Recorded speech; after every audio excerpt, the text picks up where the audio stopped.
যেটা আল্লাহর কুতুব ফজলুল করিম রহমতুল্লাহি আলাই আব্বাজানের ব্যাপারে দেখছি, যার বিরহে বেদনায় আসমান পর্যন্ত কান্দে।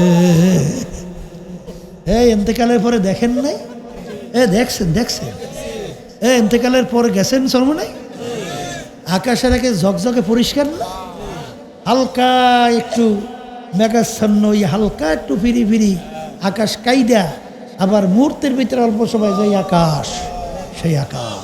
আব্বাজান রহমাতুল্লাহ আলাই বয়ান করছিলেন, এখন অনেকের মনে আছে না? ওই যে সর্বনায়ের মুজিদ, দাদাজান রহমাতুল্লাহ আলাই বড় অফিসার। এখন স্ত্রীও তো সেই মানের শিক্ষিত। এখন সর্বনায়ের মুরিদ হওয়ার পরে আল্লাহ দিনের বুঝতেছে, এখন নামাজ পড়ে সুন্নাত তরিকা অনুযায়ী চলে। এই স্ত্রী এমন কায়দার বেকায়দা, এ কহলে তুমি দাড়ি না কামাইলে তোমার সঙ্গে থাকবই না। এরকম এক সেকেন্ডে কিন্তু পর্দাওয়ালা মা বোনরা আছে, আল্লাহ মাফ করুক, আল্লাহ তাদের দিলকে এই আল্লাহ দিনের দিকে ঝুঁকাইয়া দেয়। আল্লাহুম্মা আমিন, আল্লাহুম্মা আমিন।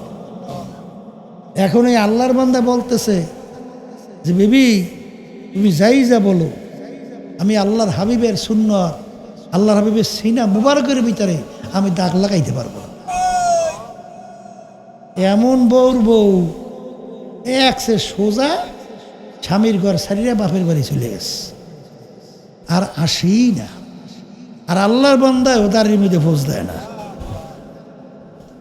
এখন দাদাজান রহমাতুল্লাহ আলাইর কাছে যাওয়ার পরে দাদাজান একটু পরীক্ষার জন্য বলতেছেন যে আপনার অল্প বয়স আর আপনি এত বড় অফিসার, আপনার স্ত্রী তো দাড়ি রাখার কারণে সুন্নত তরিকে চলার কারণে স্ত্রী চলে গেছে, তা আপনি তো দাড়ি টেরে কামাইয়া একটু বুঝাই টুজাই আনার পরে তারপর পরে দাড়িটা রাখলে হয় না?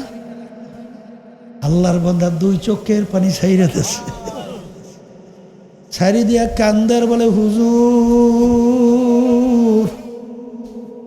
দুনিয়ায় স্ত্রীর শান্তি আমার লাগবে না, কিন্তু আমি আল্লাহর হাবিবের সিনা মুবারকের মধ্যে আমি আঘাত লাগাতে পারবো না।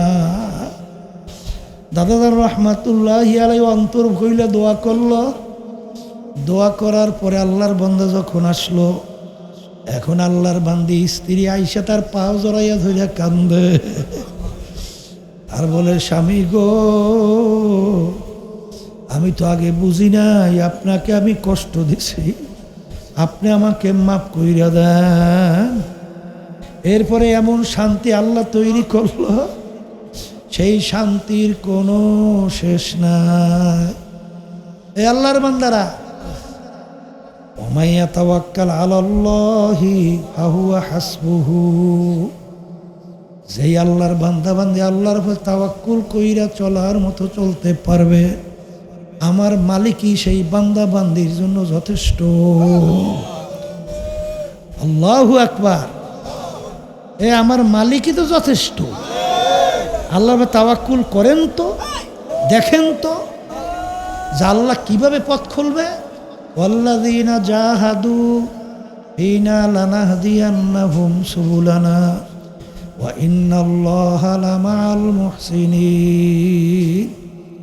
আল্লাহ রাব্বুল আলামিন বলে, বান্দাবান্দি তোমাদের কোনো ভয় চিন্তা কিছুই নাই, আমার উপর তাওয়াক্কুল করে আমাকে রাজি খুশির উদ্দেশ্যে যদি তোমরা মজবুত ঈমান নিয়ে রাস্তায় নামতে পারো, যত বিপদ মুসিবত রাস্তায় আসুক, আমি তোমাদের সঙ্গে ওয়াদা করতেছি আমাদের তো সেই পথ চলার জন্যে একটা দুইটা বহুত রাস্তা তোমাদের জন্য আমি খুলে দেব।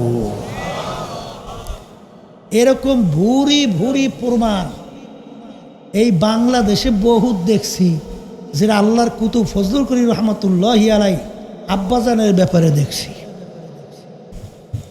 অনেক সময় দেখছি এমন সিদ্ধান্ত নিয়েছেন আমরা পর্যন্ত প্রেশার হয়ে গেছি, সব যায় একদিকে, আল্লাহর কুতুব হাঁটা দেশে উল্টা লাইন আর একদিকে, এমন হয়। কিন্তু পরবর্তীতে দেখি আল্লাহর কুতুবের জন্য আল্লাহ রাব্বুল আলামিন বহু চলার রাস্তা খুইলা সহজ কইরা দিছে। যার বিরহে বেদনায় আসমান পর্যন্ত কান্দে। এই এতেকালের পরে দেখেন নাই? দেখছেন দেখছেন? এতেকালের পরে গেছেন সর্বনাই?